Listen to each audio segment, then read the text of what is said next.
நம்ம முதல்வரோட phone number நம்ம கிட்ட இருக்குன்னா அதுல ஒரு தைரியம் இருக்குல்ல, அடடே அப்படின்னு ஒண்ணு இருக்கு, நம்ம கூப்பிடுறோமோ இல்லையோ. அந்த மாதிரி ஒரு ஒரு சந்தோஷம் எனக்கு அந்த ஸ்ட்ரகிளிங் பீரியட்ல எனக்கு கிடைச்சது. அதே மாதிரி இன்னொரு இன்சிடென்ட், என்னோட ஃபர்ஸ்ட் படம் தீனா ஸ்டார்ட் பண்ணப்போ எனக்கு கொஞ்சம் ஃபர்ஸ்ட் படம்ன்ற மாதிரி சில குழப்பங்கள் இருந்தது, கரெக்டா வருமான்ற பயம் இருந்தது. அந்த பயத்துல வந்து 2 நாள் ஷூட் பண்ணிட்டு இந்த படத்தை விட்டுறலான்னு நான் முடிவு பண்ணியிருந்தேன். அதுல மனசுல ஒரே குழப்பத்துல இருந்தப்போ ஒரு ரிசப்ஷன்ல என்னோட லக்கு நான் சசியை பார்த்தேன். ஆல் தி பெஸ்ட், தேங்க்யூ, நீங்க சூப்பரா டைரக்ட், கங்க்ராட்ஸ் அப்படின்னு என்ன சொன்னாரு. நான் தனியா கூட்டு போயிட்டு இல்லைங்க படம் நடக்காது அப்படின்னு. என்னாச்சு என்னாச்சுன்னு எனக்கு இது மாதிரி சில சில இதெல்லாம் விஷயங்கள் எனக்கு கம்ஃபர்ட்டா இல்லை, எனக்கு என்ன பண்றேன்னு தெரியலன்னு. அதுக்கப்புறம் தான் இவர் என்ன ஒரு செவுத்து பக்கம் கூட்டு போயிட்டு சொன்னாரு, இந்த பாரு படத்தை வேணான்னு சொல்லி வெளியில வந்துட்டா அதுவே ஃபிளாப்புக்கு சமம், போராடு. எல்லா சீனும் நம்ம நினைச்சிட்டு இருப்போம் 100% வரலனாலும் ஒரு 80-70 வந்துட்டாவே அது ஆடியன்ஸுக்கு 100% இருக்கும்னு சொல்லி அவர் நம்பிக்கை கொடுத்தோன்னே மறுநாள்ல இருந்து அந்த படத்தை பண்ணணும்னு நான் முடிவு பண்ணதுக்கு முக்கியமான காரணம் என் நண்பன் சசி தான். நான் பிறந்த ஊர்ல நடந்த நிஜ கதை. ஸோ ஒரு உண்மை சம்பவத்தை வந்து படமா எடுத்திருக்காரு எனது நண்பர்.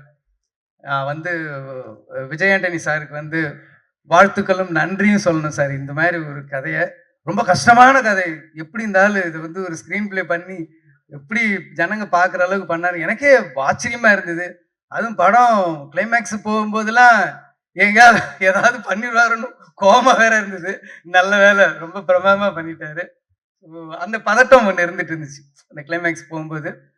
ரொம்ப நல்லா பண்ணிருக்கீங்க சார். அடுத்ததாக கமர்ஷியல் சினிமாக்கு ஒவ்வொரு முறையும் பெரிய பெரிய பெஞ்ச் மார்க் செட் பண்ணக்கூடிய ஒரு இயக்குனர், ஒரு மாஸ்டர் ஃபிலிம் மேக்கர் அப்படின்னே சொல்லலாம். Most favourite AR Murugadoss sir எங்களுக்காக மேடைக்கு வரணும்.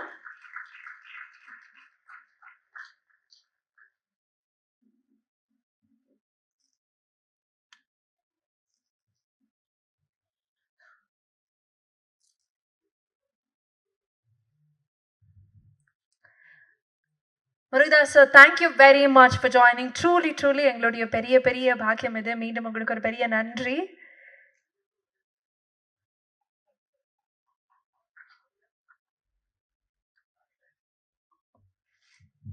அனைவருக்கும் வணக்கம். இந்த படத்துல வந்து ஸ்பெஷலான விஷயம் நிறைய இருக்கு. ரொம்ப ரொம்ப ஸ்பெஷலான விஷயம் வந்து நான் பிறந்த ஊர்ல நடந்த நிஜ கதை. ஸோ ஒரு உண்மை சம்பவத்தை வந்து படமா எடுத்திருக்காரு எனது நண்பர். வந்து விஜய் ஆண்டனி சாருக்கு வந்து வாழ்த்துக்களும் நன்றியும் சொல்லணும் சார். இந்த மாதிரி ஒரு கதையை, ரொம்ப கஷ்டமான கதை, எப்படி இருந்தாலும் இது வந்து ஒரு ஸ்க்ரீன் பிளே பண்ணி எப்படி ஜனங்க பார்க்குற அளவுக்கு பண்ணாரு, எனக்கே ஆச்சரியமா இருந்தது. அதுவும் படம் கிளைமேக்ஸ் போகும்போதெல்லாம் எங்கேயாவது ஏதாவது பண்ணிடுவாருன்னு கோபமா வேற இருந்தது. நல்ல வேலை, ரொம்ப பிரமாதமா பண்ணிட்டாரு. அந்த பதட்டம் ஒன்று இருந்துட்டு இருந்துச்சு அந்த கிளைமேக்ஸ் போகும்போது. ரொம்ப நல்லா பண்ணியிருக்கீங்க சார். இங்கே நிறைய பேர் சொன்னார், நிறைய நிறைய மியூசிக் டைரக்டர் இன்ட்ரடியூஸ் பண்ணியிருக்காருன்னு சொல்லி. விஜய் ஆண்டனி சார் இன்ட்ரடியூஸ் பண்ணும்போது நான் இப்போ அவர் கூட இருக்கேன். நாங்கள் ஆரம்பத்துலேருந்தே கூட இருக்கேன். உங்களை இன்ட்ரடியூஸ் பண்ணதுனால அந்த படத்தில் ஒரு பெரிய ஹீரோவே அவர் இழந்திருக்காரு. இது நிறைய பேருக்கு தெரியாது. அந்த அந்த ஹீரோ வச்சு அவர் பண்ணியிருந்தாருன்னா அவர் ரூட் வேற மாதிரி போயிருக்கும்.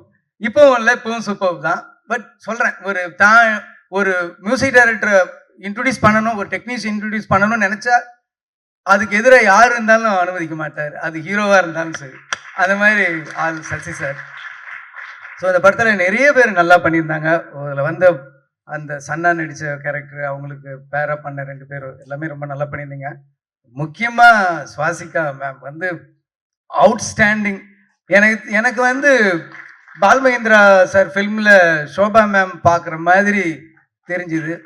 நான் ஏற்கனவே இந்த சாங்கை பார்த்ததுக்கப்புறம் போய் தியேட்டரில் போய் படம் பார்த்துட்டு இப்போ மறுபடியும் பார்க்கும்போது அவங்க சின்ன சின்ன ரியாக்ஷனுக்குலாம் எனக்கு இப்போ கனெக்ட் பண்ணுது.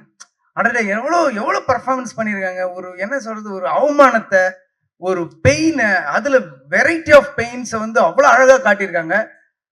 எனக்கு தெரிஞ்சு இந்த வருஷம் வந்து ராதிகா மேம்க்கும் உங்களுக்கு தான் காம்படிஷன் இருக்கும். ஸோ அந்த அளவுக்கு ரொம்ப பிரமாதமாக பண்ணியிருக்காங்க. நிறைய டெக்னீஷியன்ஸ் பண்ணியிருக்காங்க. சசி சாரை பற்றி சொல்லணும்னா, எனக்கு முன்னாடி அவர் டைரக்டர் ஆகிட்டாரு. நாங்கள் வந்து எடிட்டிங் அசிஸ்டண்டில் நான் துரை, லிங்குசாமி, நாங்கள்லாம் அப்போவே ஃப்ரெண்டு.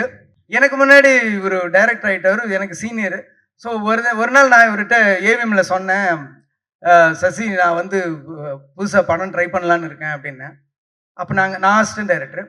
சரின்னு சொல்லிட்டு ஆல் தி பெஸ்ட் அப்படின்னு சொல்லிட்டு போயிட்டார். இவரும் ஸ்டாண்ட்லேயும் போனாங்க. போய் கொஞ்சம் தூரம் வண்டி நிறுத்தினார், ஸ்கூட்டரை நிறுத்திட்டு என்னை கூப்பிட்டாரு. கிட்ட போனோடனே என்கிட்ட சொன்னார், வேலையை விட்டுட்டு டைரக்ஷன் சான்ஸ் தேடுற, பணத்துக்கு கஷ்டப்படுறாத, பசியோட மட்டும் இருந்துடாத. ஸோ எப்போ உனக்கு பிரச்சனைனாலும் எனக்கு ஒரு ஃபோன் பண்ணு, நேரில் வந்து பாரு, நான் பண உதவி பண்ணுறேன் அப்படின்னு சொன்னார்.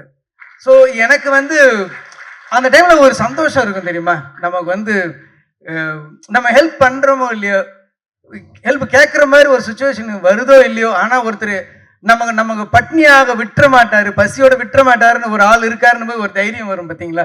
நம்ம கூப்பிட்டா கடவுள் வந்துருவாருன்னா நம்ம கூப்பிட தேவையில்லை, ஆனால் ஒரு சந்தோஷம் இருக்குல்ல. நம்ம முதல்வரோட ஃபோன் நம்பர் நம்ம கிட்ட இருக்குன்னா அதுல ஒரு தைரியம் இருக்குல்ல, அடடே அப்படின்னு ஒண்ணு இருக்குல்ல, நம்ம கூப்பிடுறோமோ இல்லையோ.